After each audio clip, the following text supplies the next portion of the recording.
Olá, alunos. Aqui quem fala é a professora Janaína, de Ensino Religioso. Hoje nós vamos estudar a guia de número 6 para as turmas de sextos e sétimos anos.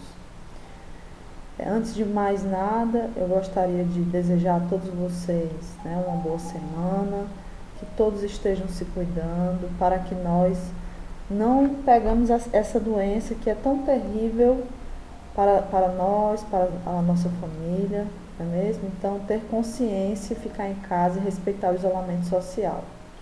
Bom, gente, essa guia 6, ela vai se tratar de quê? Da nossa revisão, porque na outra semana nós já vamos fazer a nossa avaliação.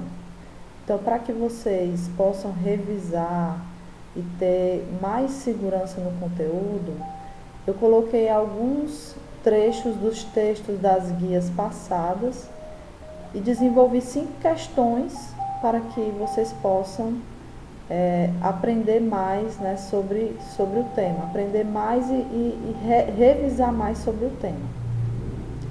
Então, eu vou só ler aqui, que já foi feito no bimestre, só para a gente relembrar, ok? Esse bimestre vamos aprender sobre os textos sagrados. Estes tratam de ensinamentos sagrados transmitidos de forma oral e escrita pelas diferentes culturas religiosas, expressos na literatura oral e escrita, como em cantos, narrativas, poemas, orações, pinturas rupestres, tatuagens, histórias da origem de cada povo contadas pelos mais velhos, escritas cuneiformes, hieróglifos egípcios e etc. Então foi o que a gente viu, nós começamos a estudar sobre os mitos de origem, a importância dos mitos, a diferença entre mitos, lendas e contos, e chegamos até os outros textos sagrados, que foram o Código de Hammurabi, os textos hieróglifos, os 10 mandamentos de Deus. Então, tudo isso fez parte do nosso aprendizado durante esse bimestre. Na estação 1, nessa aula vamos revisar os conhecimentos passados para contribuir com a nossa avaliação. Estude, revise e pergunte suas dúvidas para a professora. Assim, você fará uma boa avaliação. Então, gente, é isso. Revise. Não deixem de fazer a atividade, porque é nela que vocês vão fixar o conhecimento. E qualquer dúvida, estou aqui para ajudá-los se vocês tiverem alguma dificuldade. Então, leia o texto de revisão e encontro nos horários da nossa aula.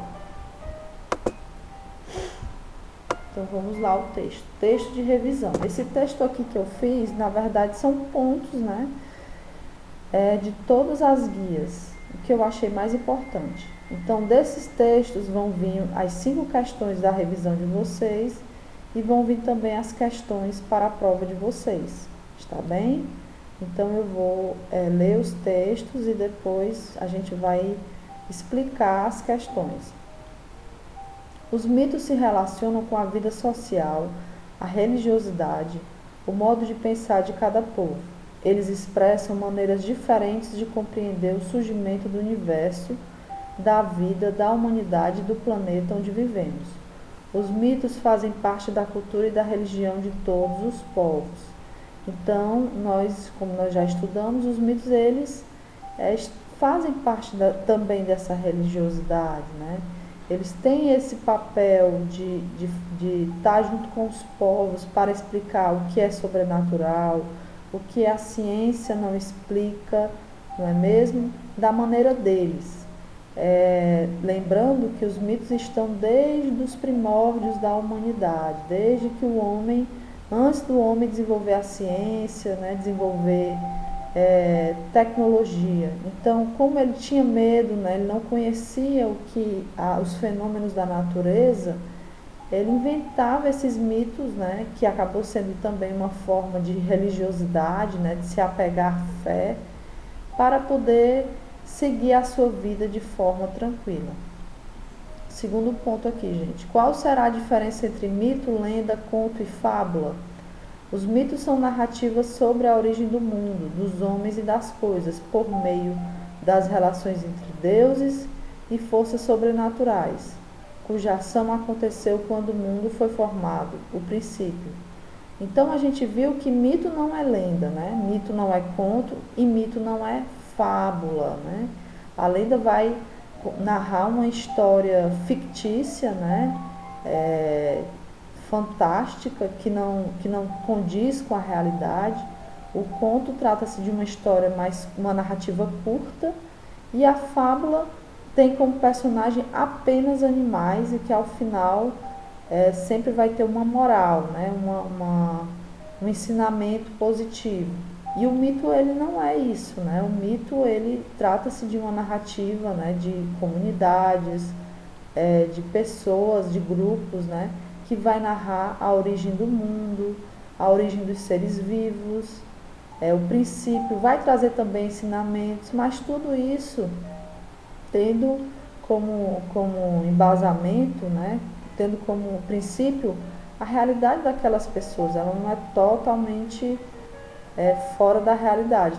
Tem alguns exageros, tem uma narrativa fantástica, tem, mas para explicar o que está acontecendo no mundo hoje, né? Para poder acalmar as pessoas, ou então fazer com que as pessoas sigam certo tipo de regras.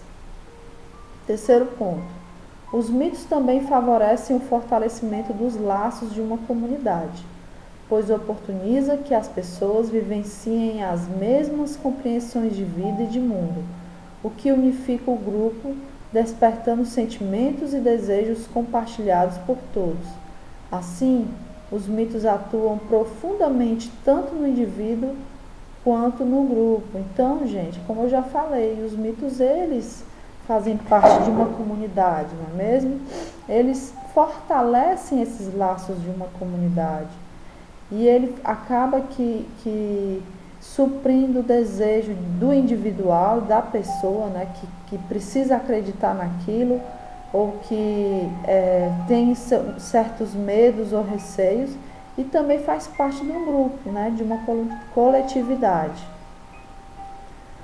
No próximo ponto diz o seguinte: na mitologia iorubá, o deus supremo é Olorum, chamado também de Olodumare, na qualidade de criador de tudo o que existe. Olorum criou o mundo, todas as águas, terras, todos os filhos das águas e do seio das terras. Criou plantas e animais de todas as cores e tamanhos, até que ordenou que Oxalá criasse o homem. Então aqui é a mitologia iorubá, que vem lá da Nigéria, de uma comunidade chamada Iorubá, e que teve, né, sua concepção de mitologia, de mito de origem, que precisa também, né, ser respeitada. Foi transmitida de forma oral, né, ou seja, de geração para geração, e teve muita importância e ainda tem muita importância na sua comunidade, bem como nos lugares onde a mitologia iorubá ainda permanece. O próximo ponto conta o mito hinduísta que, assim como um homem solitário e infeliz, Deus também se sentia sozinho e queria uma companhia. Como ele era tão grande quanto um homem e uma mulher juntos, pode se dividir em dois. Foi assim que nasceu o marido e a esposa. Então aqui, gente, é um mito de origem hinduísta, que vai partir de uma concepção entre o feminino e o masculino, entre o homem e a mulher. Então é uma forma aí de pensar a origem da vida, a origem dos seres vivos. Próximo ponto diz o seguinte: cada povo, em suas diferentes religiões, tem sua própria forma de expressar, registrar, guardar e transmitir o entendimento sobre o sagrado. Esses ensinamentos podem ser por meio de livros, histórias contadas, músicas, danças, poesias, pinturas, desenhos, esculturas ou outras formas. Sendo assim, os textos sagrados podem ser orais, escritos, pictóricos ou outros. A religião, independente da forma como expressa o sagrado e as práticas que realizam em seus rituais, procura organizar a vida da pessoa religiosa por meio de grandes acontecimentos religiosos. e são revividos por meio dos rituais que, tanto nos textos orais como nos escritos, expressam suas crenças e fé. Então, gente, são as diferentes formas de expressar e registrar, né, de passar o entendimento sobre o sagrado que as religiões elas podem ter, né? Podem ser tanto por livros, né, histórias contadas, música, dança, pintura, enfim. E os livros que são transmitidos esses textos sagrados, que livros são esses, né? Pode ser a Bíblia, né, a Torá dos judeus, o Alcorão da religião islâmica, os Vedas da religião hinduísta. Então, existem vários livros, né, como eu já falei para vocês, que podem registrar o sagrado, ou seja, de forma escrita, não é mesmo? As histórias contadas também podem registrar esse sagrado, como a oralidade da mitologia iorubá, não é mesmo, que nós já falamos, que toda a mitologia iorubá é oral, é contada, é passada de geração para geração. O próximo ponto é o seguinte, né? Vamos lá. Cerca de 3.000 anos antes de Cristo, os egípcios desenvolveram uma forma de escrita em pictograma, várias imagens figurativas que representam coisas, fonogramas, símbolos que representam sons e outros símbolos determinantes em escritas ideográficas, sem vogais. Este sistema de escrita recebeu o nome de hieroglífica. Então, aqui está explicando o tipo de texto chamado texto hieroglífico, que fazia parte da cultura dos antigos egípcios, não é mesmo? Então, ele também tratava do sagrado, né, nas suas escrituras, e ele fez parte de toda uma sociedade. O próximo ponto é o Código de Hammurabi, que foi o primeiro código da Mesopotâmia. Ali estão gravadas as leis que regiam a comunidade. Antes de ser gravado na pedra, as leis eram conhecidas apenas pela oralidade, isto é, pela voz falada. Então, aqui é o Código de Hammurabi, que tem como seu... quem foi criado na época do rei Hammurabi, da Babilônia. Então, antes, né, esse código ele era transmitido pela oralidade, depois ele foi compilado, ou seja, ele foi escrito, assim como os demais textos sagrados, né? A Bíblia, os Vedas, o Alcorão, todos esses textos, antes, eles eram transmitidos de forma oral. Só depois que as pessoas decidiram, né, copiar esses textos. Então, vamos para o último ponto. A palavra decálogo significa as 10 palavras. Essas 10 palavras Deus revelara ao seu povo na montanha sagrada, Monte Sinai, os 10 mandamentos.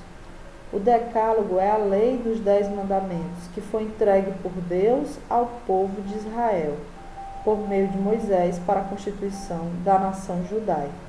Então, gente, aqui é nosso último ponto, né, que fala dos 10 mandamentos de Deus, que também foi um importante texto sagrado, né, que deu ensinamentos, né, para as pessoas, forma de se organizar a partir dessa palavra vinda diretamente de Deus para Moisés. Então, também é importante, né, para a gente poder analisar, para a gente refletir, e para muitos que seguem essa fé religiosa tão importante aí para a humanidade. Então, vamos para a atividade, pessoal. São 5 questõezinhas que falam sobre tudo que tem nesse texto de revisão. Então, se você ler o texto, né, e tiver o cuidado de grifar, tentar entender o texto, você vai conseguir fazer as questões, né? A primeira questão: o que é mito, lenda, fábula e conto? Então, você vai colocar, né, a resposta, você vai ler o texto e vai colocar a resposta. O que é um mito, o que é uma lenda, o que é uma fábula, né, o que é um conto? Bom, nesse texto de revisão não vai ter lenda, fábula e conto, vai ter só mito, mas você pode pesquisar pela outra guia, né? Pela outra resposta que vocês tiveram na primeira guia, que tem dizendo que é lenda, fábula e conto, para vocês revisarem. Porque não dava para colocar tudo, né, no texto de revisão, coloquei uma boa parte, certo? Então tem um texto que é mito. Segunda questão, por que os mitos fortalecem os laços de uma comunidade? Pessoal, tem no texto exatamente como tem essa pergunta, né? Então vocês vão lá no texto, ver qual é o ponto que tem falando sobre isso e vão responder. Fortalecer os laços é ajudar para que esses laços eles fiquem mais unidos, né? Para que as pessoas elas fiquem mais unidas, né? Elas tenham os mesmos sentimentos, né? A religião delas, elas acreditem cada vez mais. Então, isso tem no texto, né? Então, vocês podem pesquisar. Terceira questão, por que a narração iorubá e a hinduísta podem ser consideradas mitos de origem? Essa questão aqui, ela não tem exatamente, né, a resposta dela exatamente do jeito que está aqui, mas ela, pelo que tem escrito, dá para responder, né? Eu vou ajudar vocês um pouco nisso, né? O que tem escrito aqui? Porque a narração iorubá e a hinduísta podem ser consideradas mitos de origem. Ora, se a narração em iorubá está falando sobre a origem do homem, a origem dos seres vivos, como o homem se formou, né? Como o planeta se formou. Então, se o mito fala sobre a origem do mundo, a origem das coisas, né? De como uma comunidade vê uma religiosidade, então a mitologia iorubá é sim um mito de origem, né? A hinduísta, com a sua concepção de feminino e masculino, né, que vai dizer que o mundo, né, e que os seres vivos se reproduzirão a partir dessa ideia do feminino e masculino, também nós estamos vendo aqui que existe uma tentativa, né, de buscar a origem das coisas, tanto do homem quanto dos seres vivos.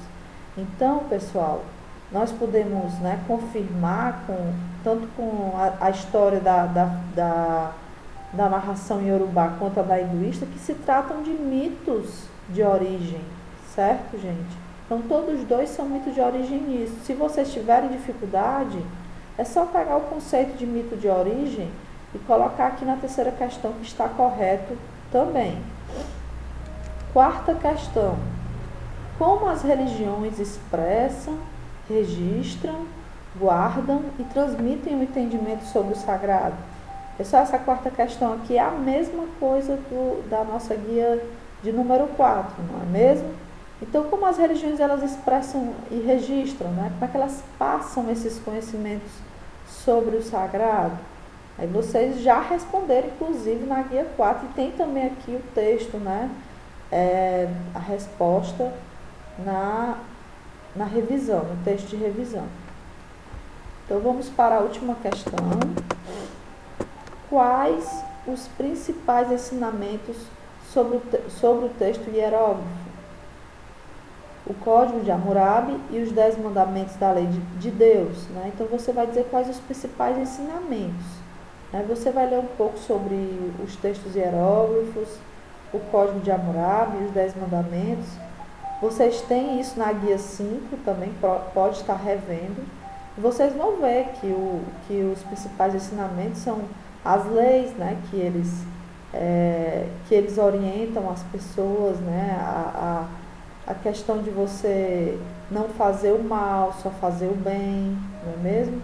De você respeitar a sociedade e por aí vai. Vocês vão ter que tentar fazer isso, né, organizar esse texto, porque ele não está todo prontinho, mas se vocês lerem o que tem aqui no texto de revisão e lerem também o texto de vocês, né, da guia 5, a pesquisa que vocês fizeram, vocês conseguem responder essa quinta questão. E eu já falei algumas coisas aqui que dá para vocês responderem também.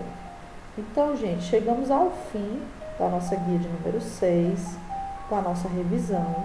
Espero que tenha sido útil, que vocês tenham conseguido entender e compreender. E Um abraço virtual para todos vocês e até a nossa próxima guia, que será a nossa provinha, tá certo? Um abraço para vocês.